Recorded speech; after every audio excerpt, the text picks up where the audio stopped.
Price Lord. எப்படி இருக்கீங்க? சந்தோஷமா இருப்பீங்கன்னு விசுவாசிக்கிறேன். இந்த நாளிலே கர்த்தர் கொடுக்கிற ஒரு வார்த்தைக்கு நேரம் போகலாம். ஆதியாகமம் 21ஆம் அதிகாரத்தின் 19வது வசனம். தேவன் அவளுடைய கண்களை திறந்தார். அப்பொழுது அவள் ஒரு தண்ணீர் துறவை கண்டு போய் துருத்தியிலே தண்ணீர் நிரப்பி பிள்ளைக்கு குடிக்க கொடுத்தாள். இது ஆகாரை குறித்து எழுதப்பட்ட ஒரு வார்த்தை. இங்கே வசனம் சொல்கிறது, தேவன் ஆகாருடைய கண்களை திறந்த பின்பு எந்த வனாந்தரத்திலே அவள் சத்தமிட்டு அழுது கொண்டிருந்தாலோ அதே வனாந்தரத்துல ஏற்கனவே இருக்கிற துறவை காணுகிறதற்காக அவளுடைய கண்கள் திறக்கப்பட்டதை நம்ம பார்க்க முடியும். துறவு புதிதாய் உருவாகல, ஏற்கனவே அங்கு ஒரு துறவு, தண்ணீர் துறவை அவள் காண்கிறாள். அவள் தானும் குடிக்கிறாள், துருத்தியில் நிரப்பிக்கிறாள், தம் பிள்ளைக்கும் கொடுக்கறத நீங்க பார்க்க முடியும். இன்றைக்கு கர்த்தர் நம்மளை பார்த்து சொல்றாரு, ஐயோ ஆண்டவரே, பிரச்சனை பிரச்சனை பிரச்சனை, அவ்வளவுதான் முடிஞ்சது என் காரியம் நீங்க நினைக்கிறீங்க. இன்றைக்கு நீங்களும் நானும் செய்ய வேண்டிய ஒரே ஜெபம், ஆண்டவரே என்னுடைய கண்களை திறங்க. ஏனென்றால் நம்மளுக்கு பிரச்சனை என்கிற போது பிரச்சனைக்கு முன்பாகவே, எந்த ஒரு பிரச்சனை எழும்புகிறதற்கு முன்பாகவே அதற்கான பதிலை, அதற்கான தீர்வை கர்த்தர் நம் பக்கத்திலே வைத்திருக்கிறார்.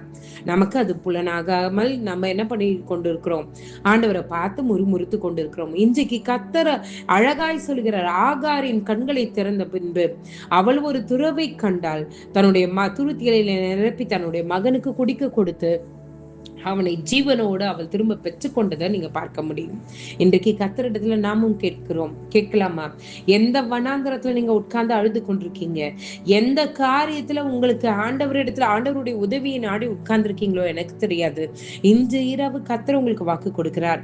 அவருடைய கரத்தினால, அவருடைய தயவினால உங்களுடைய கண்கள் திறக்கப்படும் போது உங்களுக்கு பக்கத்தில் இருக்கிற துறவை போன்ற ஆசீர்வாதத்தை உங்களுடைய கண்கள் கண்டு அதை ருசி பார்க்க ஆண்டவர் உங்களுக்கு உதவி செய்வாராக. ஜெபிக்கலாமா?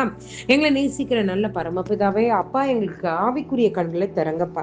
ஆண்டவரே, அநேக முறை எங்களை சுற்றிலேயே நீர், ஆண்டவரே, எங்களுக்கு பக்கத்திலேயே நீர் ஆசீர்வாதத்தை வச்சிருக்கீங்க. ஆனா அந்த ஆசீர்வாதத்தை உணர முடியாமல் கண்கள் கட்டப்பட்ட நிலைமையில உட்கார்ந்து, ஆண்டவரே முடிஞ்சிருச்சு அப்படி சொல்லி சத்தமிட்டு அழுது கொண்டிருக்கோம். ஆண்டவரே, இன்றைக்கு எங்களுக்கு ஆண்டவரே அந்த கண்களை திறக்க வேண்டுமா ஜெபிக்கிறோம்.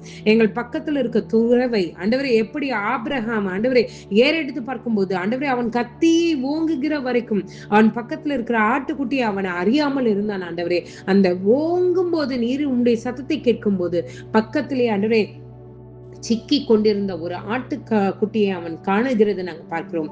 ஆண்டவரே, அதே போல எங்கள் பக்கத்திலேயே ஆண்டவரே எங்களுடைய பிரச்சனைகளுக்கான பதிலை நீங்க வைத்திருக்கிறீங்க. அந்த பதிலை காணுகிறபடி எங்களுடைய கண்களை நீ திறப்பீராக இயேசுவின் நாமத்தினால. எங்களுடைய கண்களை நீங்க திறங்க, ஆவிக்குரிய கண்களை திறங்க, வேதத்தின் ரகசியங்களை அறிந்து கொள்ள எங்களுடைய கண்களை திறங்க. ஆண்டவரே, எங்கள் பக்கத்தில் இருக்க ஆசீர்வாதங்களை உணர எங்களுடைய கண்களை திறங்க. ஆண்டவரே, ஆண்டவரே, கேள்விகளுக்கான பதிலை பக்கத்திலே வச்சிருக்கீங்க, அதை உணராமல் நாங்கள் வாழ்ந்து கொண்டிருக்கிறோம். அதற்கான பதிலை காணுகிறபடி எங்களுடைய கண்களை திறங்க. ஆண்டவரே, நீரே எங்களோடு இருந்து எங்களை வழி நடத்துங்க. ஆண்டவரே, எந்தெந்த நபர்கள் ஆண்டவரே இன்று இரவுல உறக்கம் இல்லாமல் என்னென்ன கஷ்டப்படுறாங்களோ எனக்கு தெரியாது. என் கர்த்தர் உங்களுடைய தயவுள்ள கரத்தை நீட்டி ஆண்டவரே அவர்களை நீர் ரட்சிப்பீராக. அவங்களுக்கு நல்ல சுகத்தையும் பலத்தையும் ஆரோக்கியத்தையும் நீர் கட்டளையிடுவீராக. எல்லாத்துடைய கையில் ஒப்படைக்கிறேன். மீட்பர் இயேசுவின் மூலம் ஜெபம் கேளும் நல்ல பரமபிதாவே. Amen, amen, amen. God bless you.